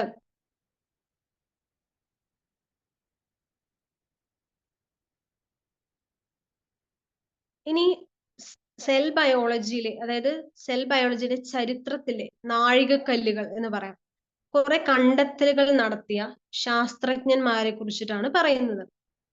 ഓക്കെ, അപ്പൊ അത് എന്താ, നമുക്ക് വേണമെങ്കിൽ അടുത്ത ക്ലാസ്സിൽ വേണമെങ്കിൽ അതിനെ കുറിച്ച് കൂടുതലായിട്ടും ഒന്ന് ജസ്റ്റ് നമുക്ക് അടുത്ത ക്ലാസ്സിൽ വേണമെങ്കിൽ ഇതിനെ കുറിച്ച് പറയാം. ഓക്കെ, പിന്നെ വേറൊരു വലിയ ടോപ്പിക്കിലേക്കാണ് പോകുന്നത്. അപ്പൊ നമുക്ക് ഇതുവരെ എടുത്തത് ജസ്റ്റ് ഒന്ന് സമ്മപ്പ് ചെയ്യാം.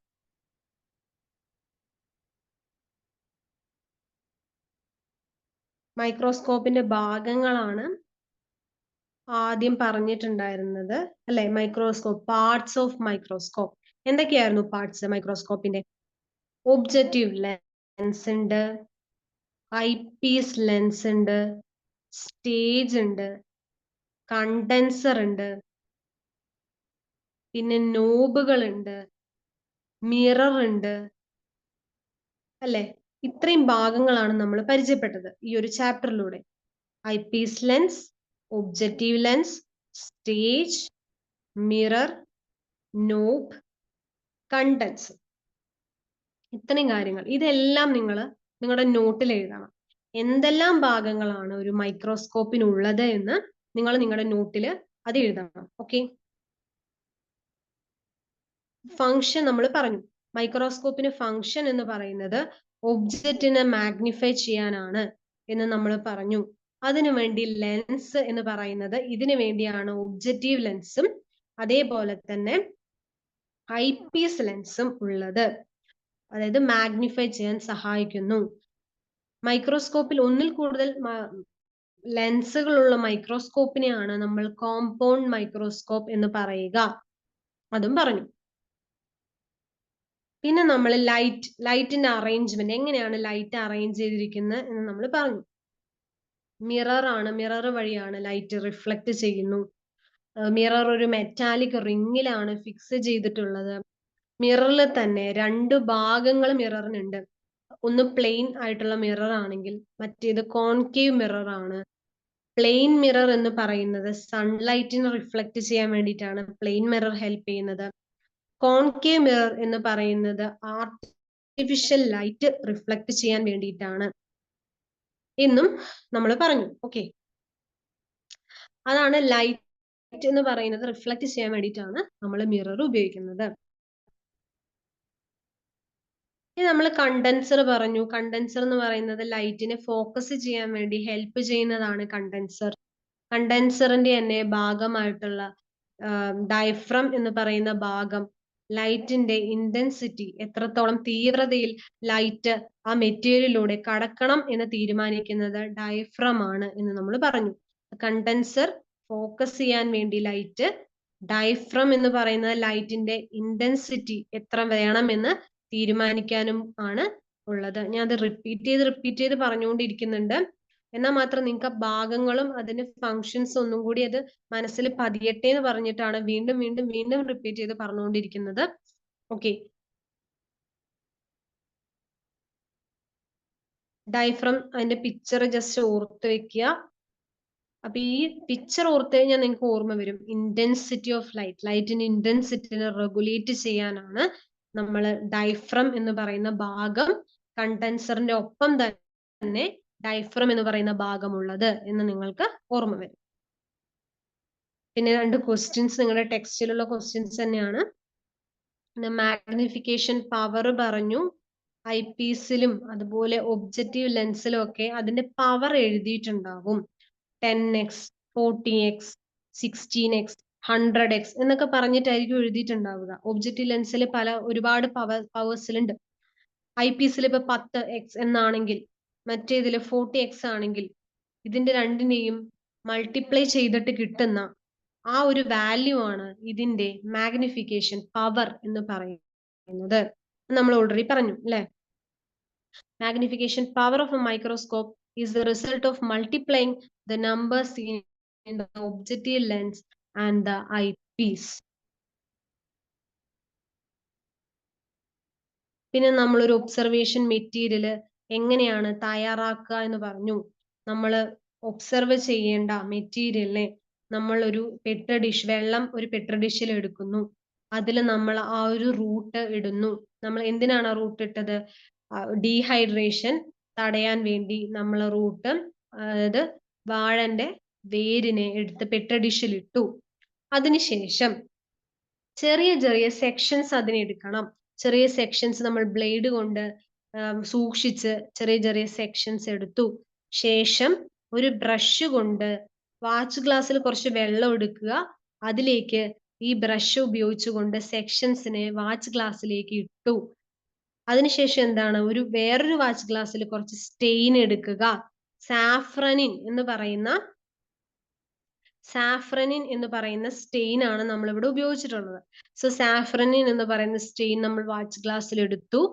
അതിലേക്ക് നമ്മൾ എന്ത് ചെയ്തു? ഈ സെക്ഷൻസ് എന്ത് ചെയ്തു? ഏറ്റവും നല്ല സെക്ഷൻ ഈ സ്റ്റെയിനിലേക്ക് ഇട്ടു.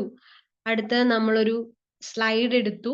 ആ സ്ലൈഡിൽ ഒരു തുള്ളി ഗ്ലിസറിനോ അല്ലെങ്കിൽ ഒരു തുള്ളി വെള്ളമോ നമ്മൾ വെച്ചു. അതിനുശേഷം ഈ ഒരു സെക്ഷൻ വാച്ച് ഗ്ലാസ്സിൽ, അതായത് ഈ ഒരു സ്റ്റെയിനിൽ ഇട്ട് വെച്ചിട്ടുള്ള സെക്ഷൻ എന്ത് ചെയ്തു? അതിനെടുത്ത് നമ്മൾ നന്നായി ഒന്ന് നല്ല ക്ലീൻ വാട്ടറിൽ ഒന്ന് കഴുകിയതിന് ശേഷം നമ്മൾ ഈ സ്ലൈഡിലേക്ക് വെച്ചു. ഗ്ലിസറിനോ അല്ലെങ്കിൽ ഒരു തുള്ളി വെള്ളമോ ഒറ്റിച്ചിട്ടുള്ള ആ സ്ലൈഡിലേക്ക് ഈ ഒരു സെക്ഷൻ എന്ത് ചെയ്തു? വെച്ചു. അതിനുശേഷം അതിന്റെ മേലെയായിട്ട് ഒരു കവർ ഗ്ലാസ്, ഒരു നീഡിലിന്റെ സഹായത്തോടു കൂടി ഒരു കവർ ഗ്ലാസ് നമ്മൾ എയർ ബബിൾ ഒന്നും വരാതെ അതിലേക്ക് വെച്ചതിന് ശേഷം അതിനു ചുറ്റും എക്സസ് ആയിട്ട് വന്നിട്ടുള്ള ഗ്ലിസറിനോ അല്ലെങ്കിൽ വെള്ളമോ എന്താണെന്നുണ്ടെങ്കിലും അതിനെന്ത് ചെയ്തു? ടിഷ്യോ തുണിയോ ഒക്കെ ഉപയോഗിച്ച് നമ്മൾ തുടച്ചതിന് വൃത്തിയാക്കി. അങ്ങനെയാണ് നമ്മൾ ഒരു ഒബ്സർവേഷൻ മെറ്റീരിയൽ പ്രിപ്പയർ ചെയ്ത സെക്ഷൻ നമ്മൾ കണ്ടു. ഇങ്ങനെയായിരിക്കും ഉണ്ടാവുക നമ്മൾ പറഞ്ഞു. പിന്നെ സെല്ല് ഡിസ്കവറി ചെയ്തത് റോബർട്ട് ഹൂക്ക് ആണ്. അദ്ദേഹം കോർക്കിനെ നിരീക്ഷിച്ചപ്പോൾ ആണ് അദ്ദേഹത്തിന് ഈ ചെറിയ ചെറിയ ചേംബറുകൾ അദ്ദേഹം കണ്ടു. ആ ചേംബറിനെയാണ് അദ്ദേഹം പേര് നൽകിയത് സെൽ എന്ന് നമ്മൾ പറഞ്ഞു. ഓക്കെ, അദ്ദേഹത്തിന് ആ മൈക്രോസ്കോപ്പിനെ കാണിച്ചു തന്നു. പിന്നെ ഏതാണ് കോർക്ക് ഉപയോഗിച്ചതെന്നും നിങ്ങൾക്ക് കാണിച്ചു തന്നു. ഓക്കെ അല്ലേ? അപ്പോ ഏകദേശം ഒക്കെ ആ ഭാഗങ്ങളും അതിന്റെ ഫങ്ഷൻസും, അതേപോലെ റോബർട്ട് ഹൂക്ക് ആണ് കണ്ടെത്തിയത് സെല്ല്, ഡിസ്കവറി ഓഫ് സെൽ എന്ന ഭാഗവും നിങ്ങൾക്ക് മനസ്സിലായി എന്ന് വിചാരിക്കുന്നു. അപ്പൊ അടുത്ത ക്ലാസ്സിൽ നമുക്ക് എന്ത് ചെയ്യാം? അടുത്ത ക്ലാസ്സിൽ ഇതിന്റെ കൂടുതൽ കാര്യങ്ങൾ, ഞാൻ സെൽ ബയോളജി എന്ന് പറയുന്ന ശാഖയെ പറ്റി പറഞ്ഞു അല്ലെ. സെല്ലിനെ കുറിച്ച് കൂടുതലായി പഠിക്കാനായി പുതിയൊരു ബ്രാഞ്ച്, സയൻസിന്റെ പുതിയൊരു ബ്രാഞ്ച് വന്നിട്ടുണ്ട്. അതാണ് സെൽ ബയോളജി എന്ന് പറയുന്നത്. ആ സെൽ ബയോളജിയിൽ കുറെ അധികം കണ്ടെത്തലുകൾ നടത്തിയിട്ടുണ്ട്. ആ സയന്റിസ്റ്റുകളുടെ പേരും അവരെന്തെല്ലാമാണ് കണ്ടെത്തിയത് എന്നും നമുക്ക് അടുത്ത ക്ലാസ്സിൽ നമുക്ക് എന്ത് ചെയ്യാം? അത് വ്യക്തമായിട്ട് നോക്കാം. ഓക്കെ, അപ്പൊ ഞാൻ ഇന്ന് ഈ ക്ലാസ് അവസാനിപ്പിക്കുകയാണ്. Okay, thank you so much.